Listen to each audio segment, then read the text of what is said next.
Boa tarde, nós somos do grupo 5 e nós somos selecionados para elaborar uma atividade didática para o segundo ano escolar do ensino médio. De acordo com a grade curricular programada para o estado de São Paulo, as matérias que são exploradas no segundo ano na matéria de matemática são trigonometria, matrizes, determinantes, sistemas lineares, análise combinatória, probabilidade e geometria métrica espacial. Dentre esses assuntos, nós escolhemos produzir a atividade com matrizes e sistemas lineares, relacionando ambos entre si e integrando-os com a educação e a matemática financeira. O principal motivo de termos escolhido esses assuntos foi que observamos através das redes sociais a dificuldade que os adolescentes têm em resolver problemas de sistemas lineares com números e incógnitas, mas quando eles encontram um problema parecido com figuras, eles conseguem desenvolvê-lo.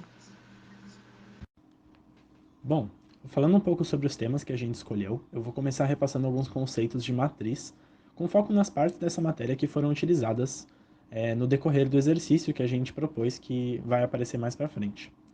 Bom, uma matriz ela pode ser definida como uma tabela de organização de informações numéricas, né, das quais essas informações elas vão estar dispostas entre linhas e colunas, e cada um desses itens que vão ser separados eles vão tomar o nome de elemento.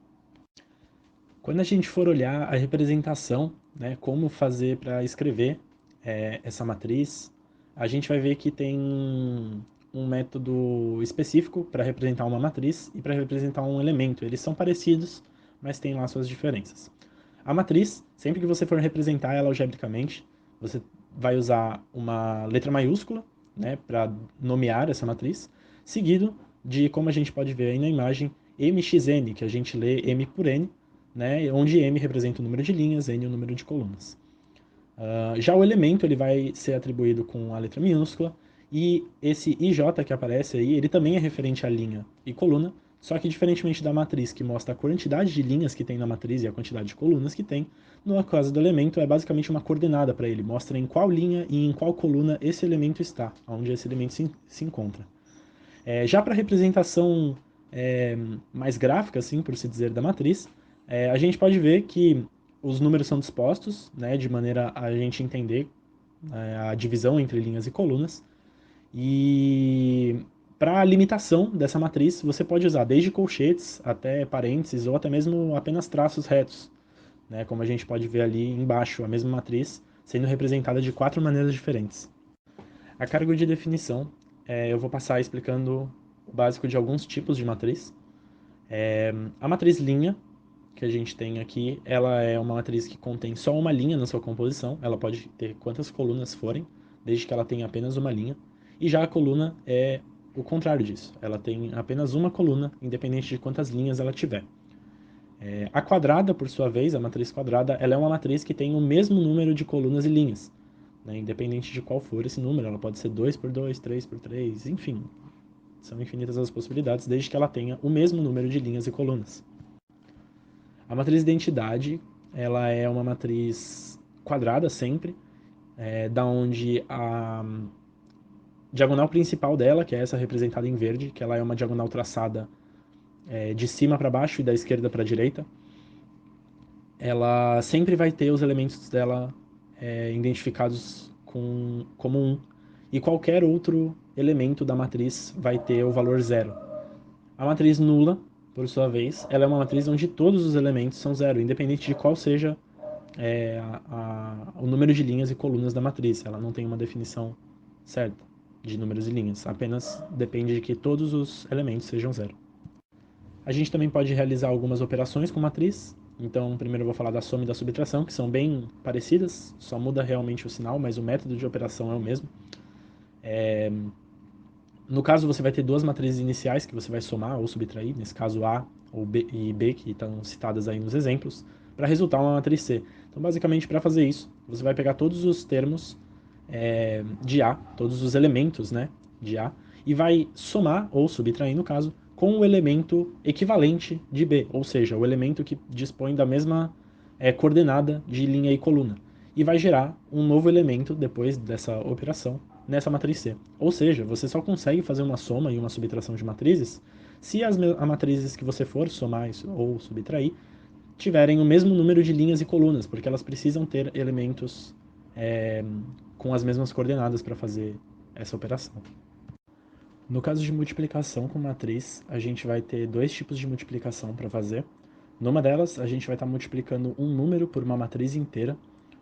Nesse caso, a gente vai pegar esse número, que vai estar multiplicando a matriz, e multiplicar por cada um dos elementos, né, resultando num novo elemento que vai ter as mesmas coordenadas do elemento que foi usado para multiplicação. E aí esses novos elementos vão compor a matriz resultante. Ou seja, a matriz final vai ter a mesma quantidade de linhas e colunas do que a matriz inicial, uma vez que você só vai realizar essa multiplicação desse número por cada um dos elementos. Então, a disposição da matriz vai continuar a mesma. A única coisa que vai mudar vai ser o número do elemento mesmo. E a gente tem uma outra multiplicação, que é a de matriz com matriz. Essa é um pouquinho mais complicada. Para que ela seja possível, a gente precisa que o número de colunas da primeira matriz seja o mesmo que o número de linhas da segunda matriz. E com isso a gente pode identificar que, nesse caso de multiplicação de matriz com matriz, A vezes B não é a mesma coisa que B vezes A. Na verdade, muitas das vezes vai dar diferente isso. Isso se é que for possível fazer essa multiplicação, porque depende dessa condição. O número de colunas da primeira matriz tem que ser o mesmo número de linhas da segunda. E na nossa matriz resultante, a gente vai ter uma disposição um pouquinho diferente. O número de linhas da nossa nova matriz vai ser o número de linhas da primeira. E o número de colunas da nova matriz é o número de colunas da segunda. Nesse GIF que está passando agora, a gente pode entender e visualizar até um pouquinho melhor de como funciona essa parte de multiplicação com matriz.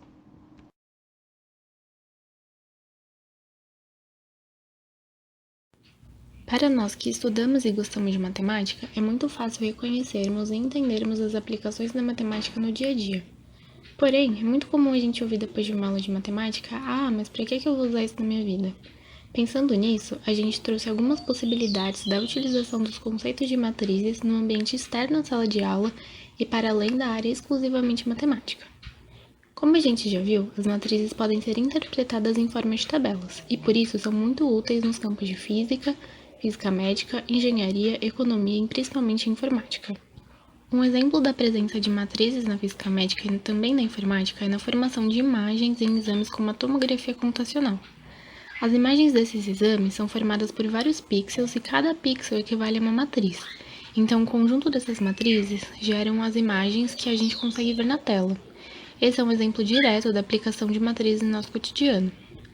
Outro exemplo também é no teclado numérico. O comando dado no teclado vai ser interpretado basicamente a partir de um conjunto de matrizes. Então, ao apertarmos o número 5, por exemplo, a gente só consegue ver o número 5 aparecendo na tela após uma série de processos que precisam do auxílio de uma matriz.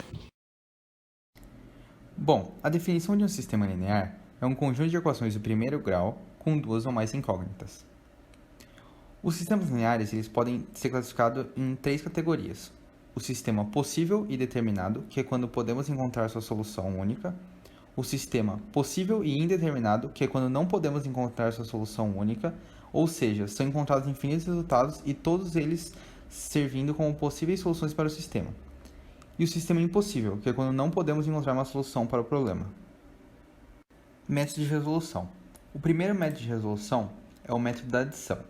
Esse método consiste em somar as equações do sistema termo a termo e anular uma das incógnitas, como podemos visualizar no exemplo abaixo.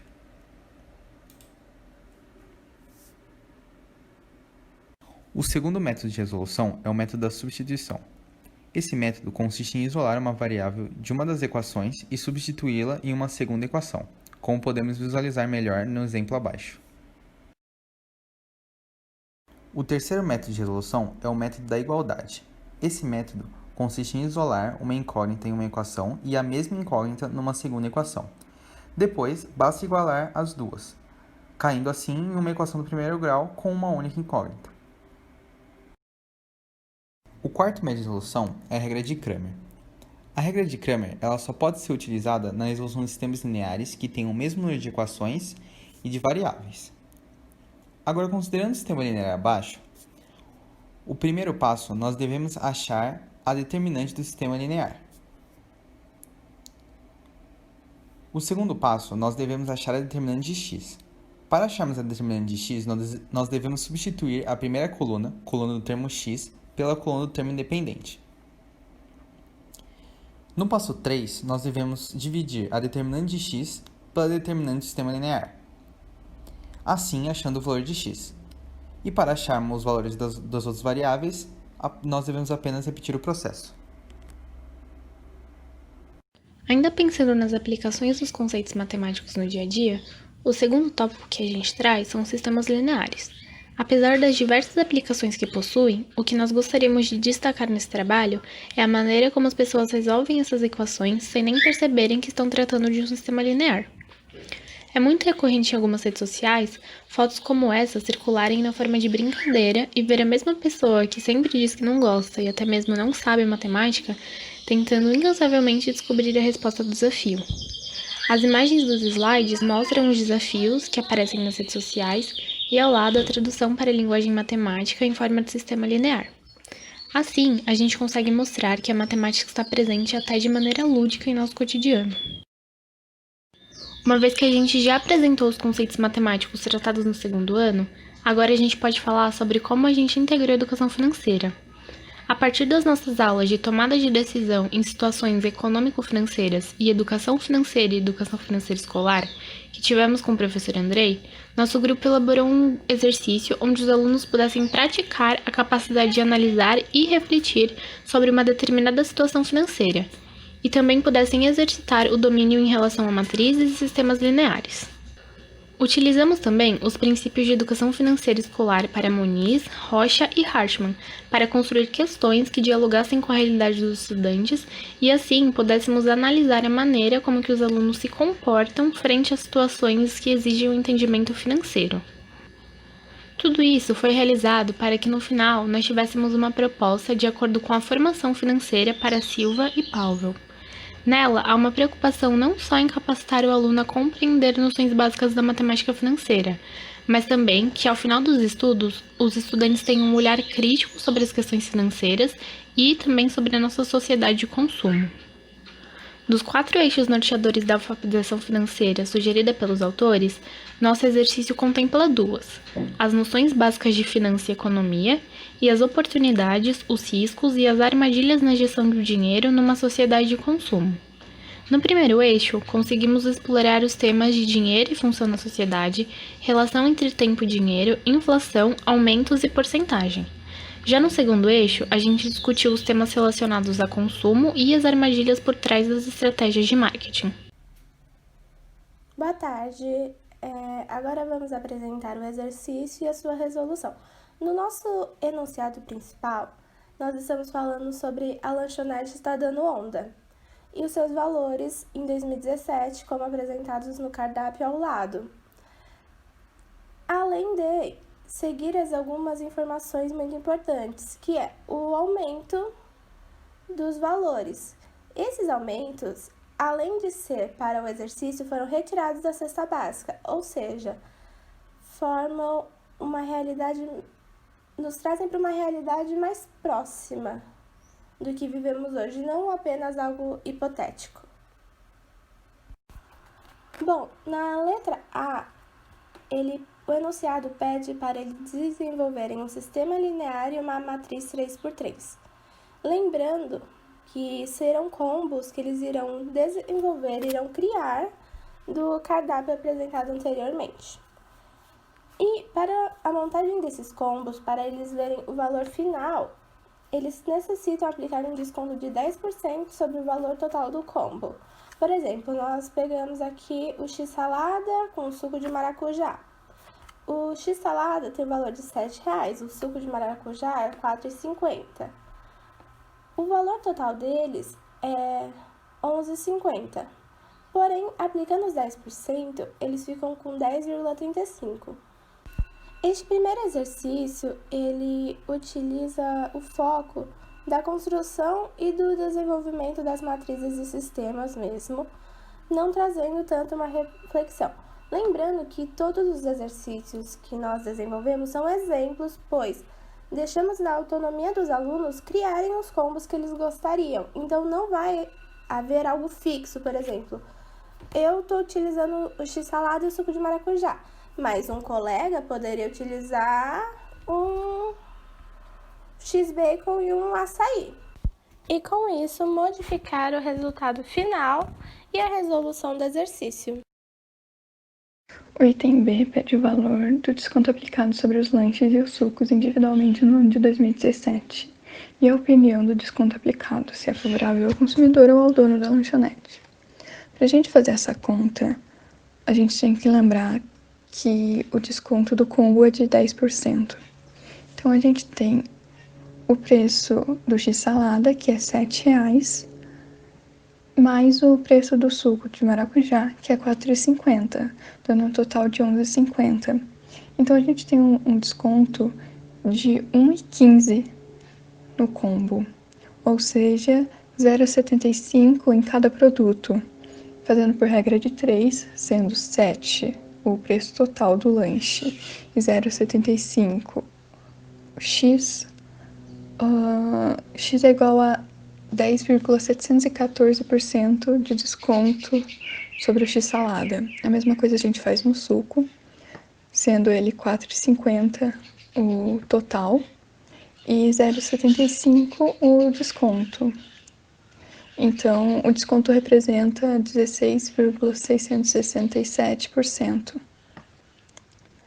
No combo de x-tudo e o suco de melancia, a gente tem que o lanche vale R$ 10,00 e o suco 4, dando um total de 14, ou seja, 1,4 de desconto no combo, que é 0,7 em cada um dos produtos. A gente também faz por regra de 3, sendo R$ 10,00 o total do lanche, 0,7, sendo 7% de desconto. E R$ 4,00 sendo o total do suco, e 0,7 o desconto, que é de 17,5%. No combo do X-Egg e do suco de morango, a gente tem que o lanche custa 8 e o suco 5, um total de R$ 13,00 do combo. Ou seja, no combo a gente tem um desconto de 1,3. Em cada produto, 0,65. Ou seja, R$ 8,00 é o preço total do lanche e 0,65 o valor de desconto sobre o lanche. Ou seja, esse valor de desconto é de 8,125%. Mesma coisa com o suco, a gente tem 5 sendo o valor total e 0,65 sendo o desconto, que é de 13%. E o desconto será favorável para o consumidor, que pagará menos pelos produtos, e para o dono também, já que ele venderá mais por conta desse desconto. Bom, agora iremos apresentar o exercício C e nele ele nos pede para criar uma matriz com os mesmos combos do exercício A, só que com os valores no ano de 2020. E ele nos tem duas perguntas, com o objetivo de reflexão, que é: qual a nova porcentagem do desconto dos combos e se o aumento do valor foi vantajoso para o consumidor? Para descobrir a nova matriz, nós precisamos fazer a multiplicação da matriz que a gente descobriu dos valores de 2017 com os combos, pelo aumento para 2018 e depois com o aumento para 2019. Sendo aí, o aumento para 2018, você vai multiplicar por 1,1109, que é o aumento mais 100%.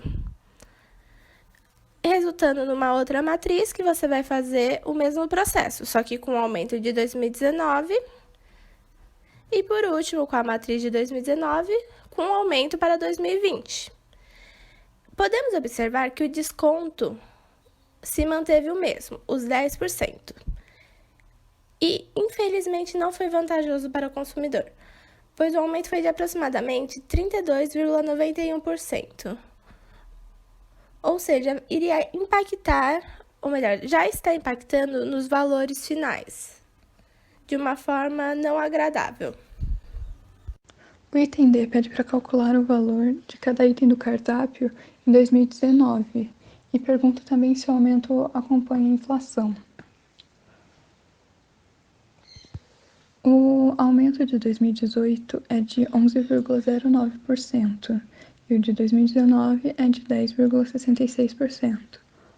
Ou seja, as contas serão L, que é o lanche,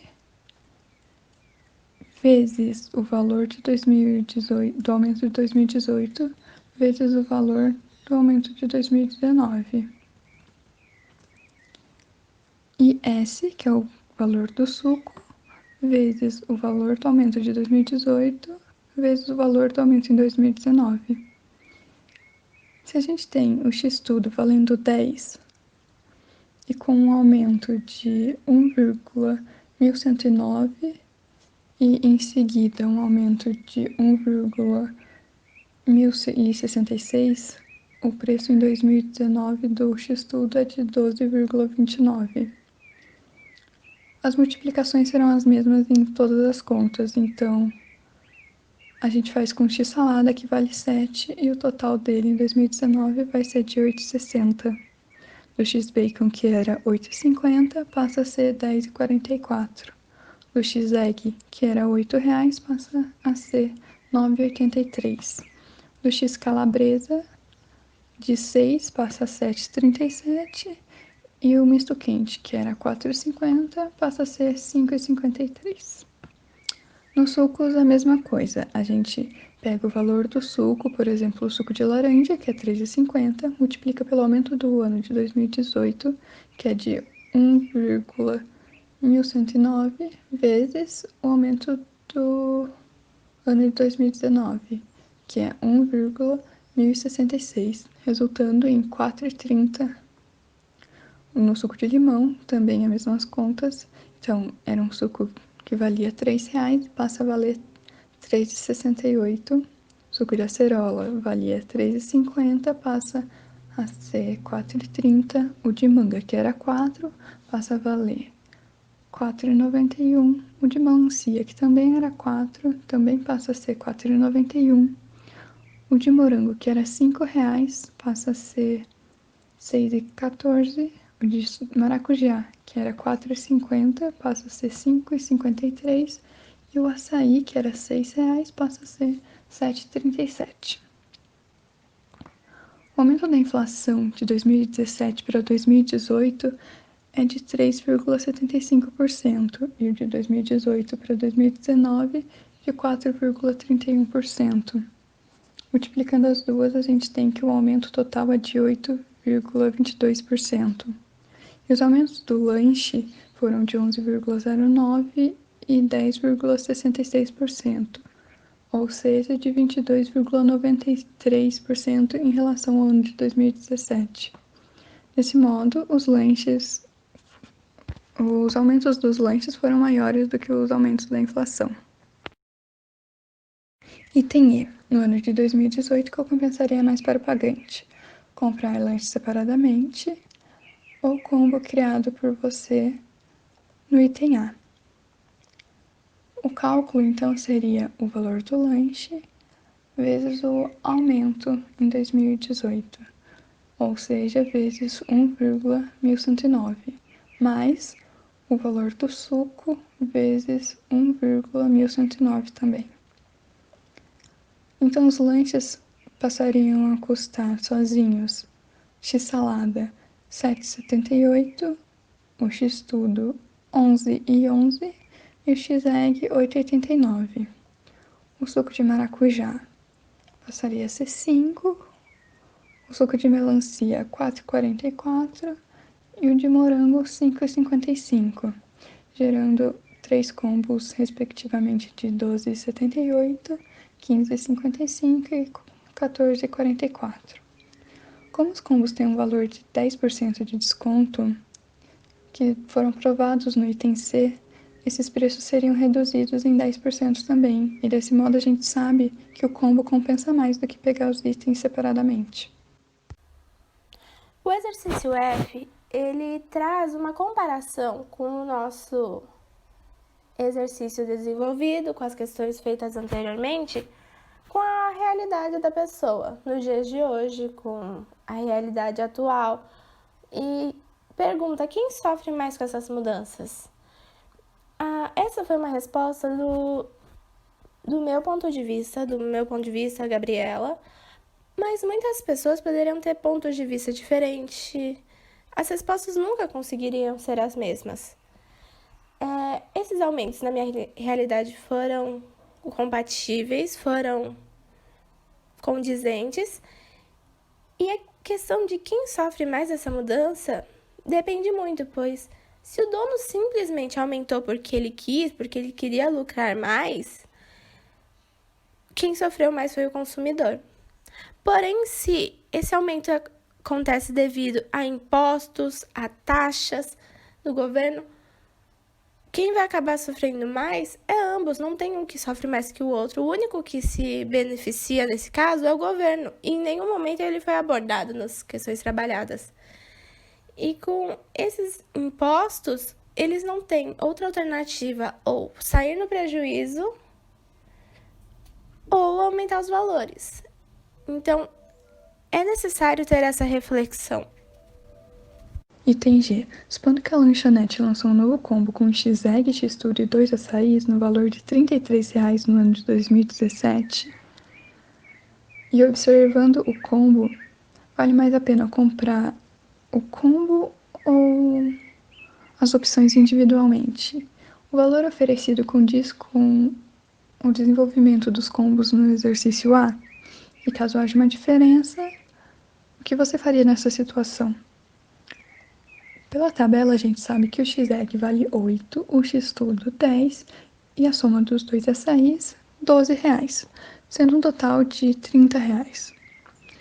Quando o combo é oferecido, a gente acredita que o valor vai ser menor do que a soma dos itens, só que nesse caso, o combo tem um acréscimo de 10% no valor total. Então, vale mais a pena comprar as opções individualmente. Dessa forma, a gente sabe que não condiz com os combos oferecidos no exercício A, porque eles têm um desconto de 10% e não um aumento. Particularmente, se eu estivesse nessa situação, eu iria pedir somente os itens separados, mas o necessário seria conversar com o gerente da lanchonete, apresentando os dados e falando sobre o erro cometido, pois esse erro pode ter sido sem querer mesmo ou proposital na intenção de enganar alguém. Muitas pessoas acabam caindo em propagandas enganosas, apenas aceitam que é imposto sem calcular se algo vale a pena ou não. No exercício H, ele já nos entrega o combo formado e ele pergunta qual foi a porcentagem total do desconto e como você agiria se você se deparasse com essa situação na vida real.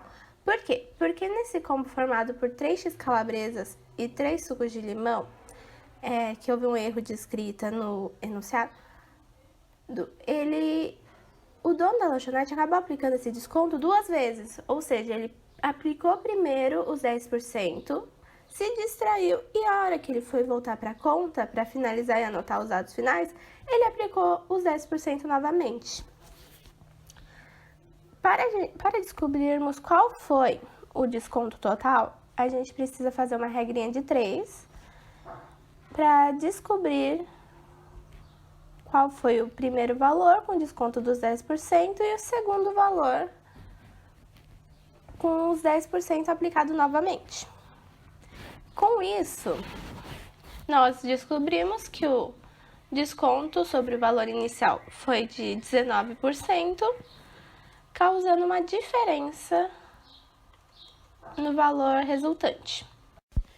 Agora, sobre a grande pergunta de reflexão, essa pergunta pode levar para 2 caminhos principais. O das pessoas que iriam avisar, que iriam falar tipo, olha, tem aqui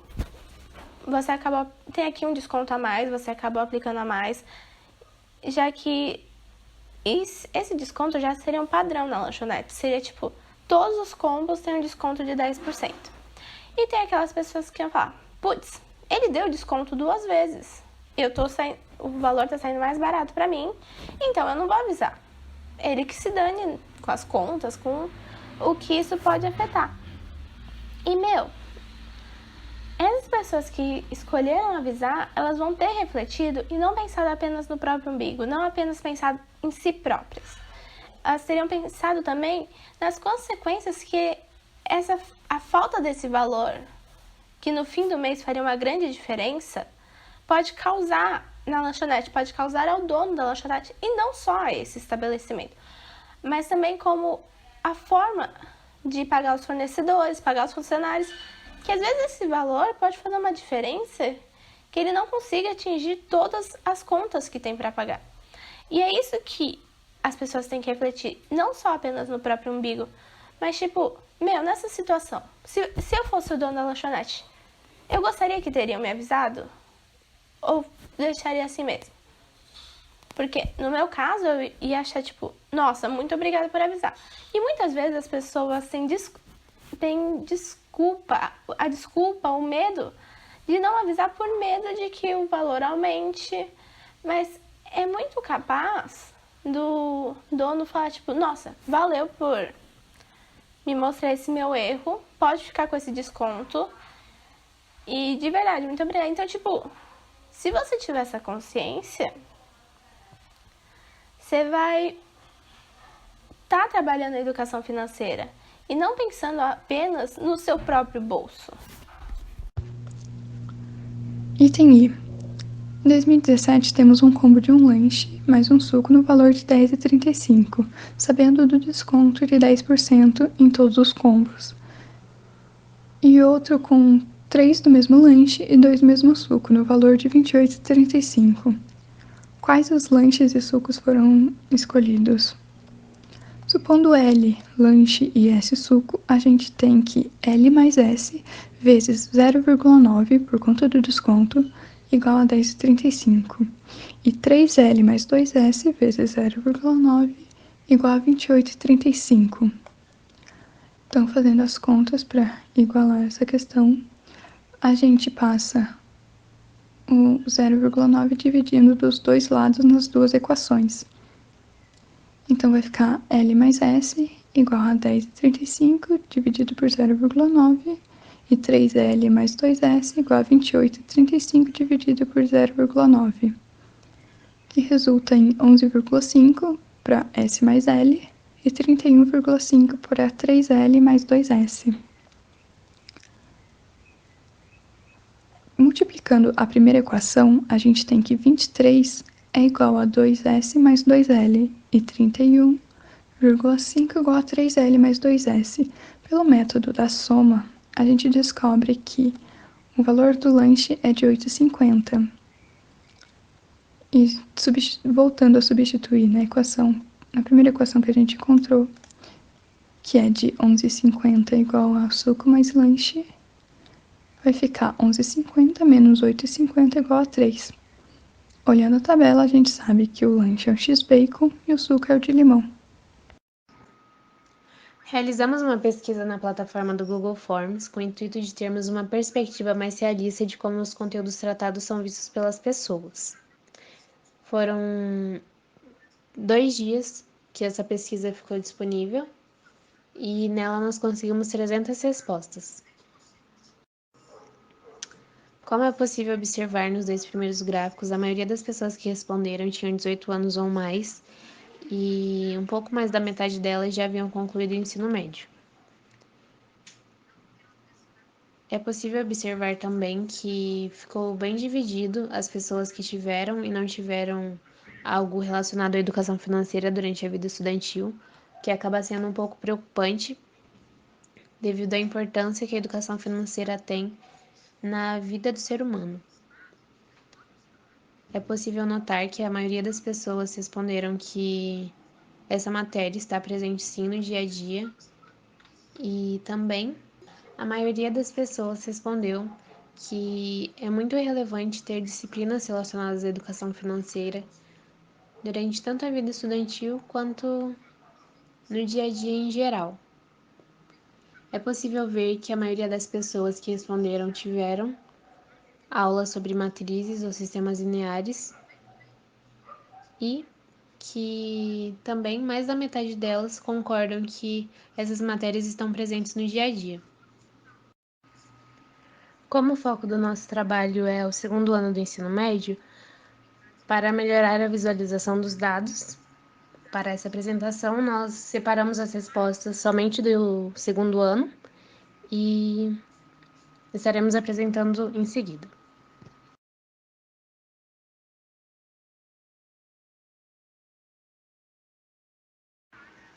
Para concluir, fizemos esse trabalho com o intuito de produzirmos uma aula mesmo de matemática para o segundo ano do ensino médio, onde iríamos revisar os conteúdos apresentados sobre matrizes e sistemas lineares e também mostrando os tópicos da educação financeira e como os tópicos são vistos no dia a dia.